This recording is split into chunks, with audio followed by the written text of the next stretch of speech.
మీ business ఏదైనా మీ ఊర్లో promotion చేయాలంటే అది సుమన్ టీవీతోనే సాధ్యం. ఇప్పుడే సంప్రదించండి.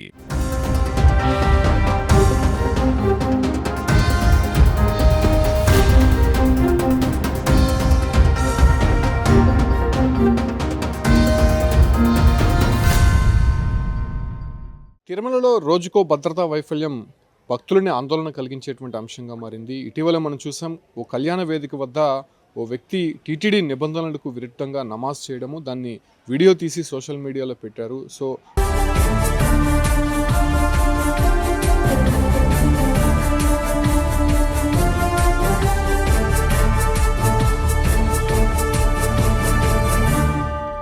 అది మరొక ముందే ఏదైతే భక్తులకి భద్రత కల్పించాల్సినటువంటి పోలీసులే ఫుల్గా మద్యం సేవించి తిరుమల నిబంధనలను పూర్తిగా పక్కన పెట్టి ర్యాష్ డ్రైవింగ్ చేస్తూ అక్కడ ఉన్నటువంటి భక్తులని, స్థానికులని భయాందోళనకు గురి చేశారు.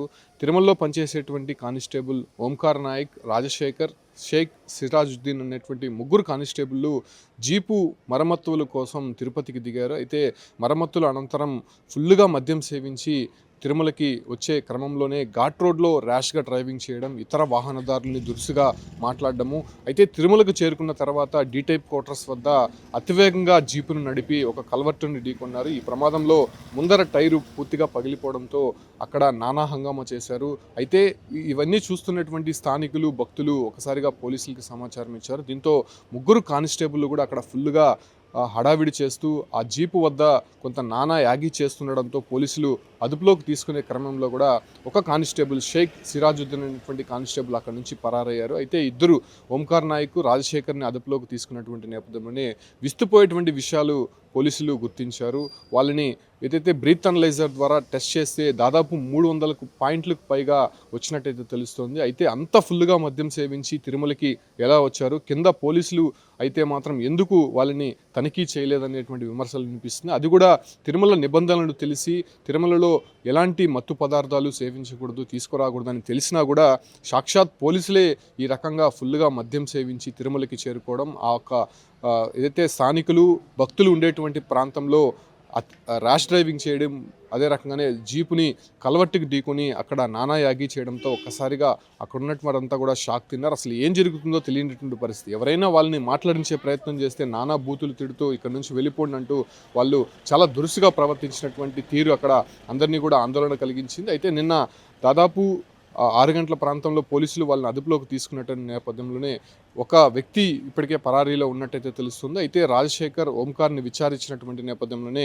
దాదాపు 300 పాయింట్లకు పైగా అక్కడ బ్రీత్ అనలైజర్లో నమోదవడము.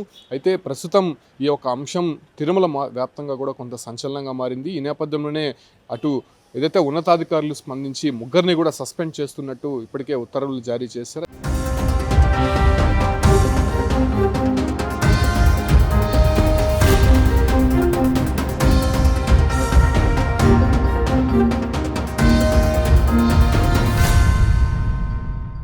అయితే ఇదా భక్తులకి సేవలు అందించాల్సినటువంటి పోలీసులే ఈ రకంగా మద్యం సేవించి నిబంధనలకు విరుద్ధంగా తిరుమలలో సంచరించడం, అదే రకంగానే ఇటీవల భద్రతా వైఫల్యాలు పూర్తిగా తిరుమలలో కొట్టొచ్చినట్టు కనిపిస్తుండడంతో పూర్తిగా కూడా భక్తులు ఆందోళన చెందుతున్నారు. ఎందుకంటే ఇప్పటికే హిట్ లిస్ట్లో ఉన్నటువంటి తిరుమల చాలా క్రూషియల్ పరిస్థితిలో ఉంటుంది. ఎందుకంటే ఆక్టోపస్తో పాటు స్థానికంగా ఉన్నటువంటి పోలీస్ బెటాలియన్, అదే రకంగానే లా అండ్ ఆర్డర్ పోలీసులు, విజిలెన్స్ అధికారులు పూర్తి నిఘా వైఫల్యంలో కనిపిస్తోందని మాత్రం స్పష్టంగా చెప్పొచ్చు. ఎందుకంటే పూర్తిగా భక్తులు సేవలోనే ఎటువంటి ఇబ్బంది కలగకుండా దాదాపు ప్రతిరోజు 1,00,000 మంది రాకపోకలు సాగిస్తుంటారు. కాబట్టి తిరుమల అనేది అత్యంత జాగ్రత్తగా చూసుకోవాల్సినటువంటి అంశం. అయితే కింద టోల్గేట్లోనే ఇటువంటి అజాగ్రత్తగా ఉండడము, పైకి వచ్చినటువంటి తర్వాత ఇలా నానా యాగి చేస్తున్నటువంటి పోలీసులను చూసి పూర్తిగా కూడా అందరూ విస్తుపోతున్నారు. ప్రస్తుతం వీళ్ళు ముగ్గురిని సస్పెండ్ చేసినటువంటి నేపథ్యంలోనే కేసు కూడా నమోదు చేసి వీళ్ళపైన రిమాండ్ కూడా తరలించేటువంటి అవకాశం అయితే కనిపిస్తుంది. అయితే ఈ రకంగా జరుగుతున్నటువంటి అంశాలపైన టీటీడీ ఎలా స్పందిస్తుందో చూడాల్సి ఉంది. ప్రతిరోజు కూడా ఏదో ఒక భద్రతా వైఫల్యం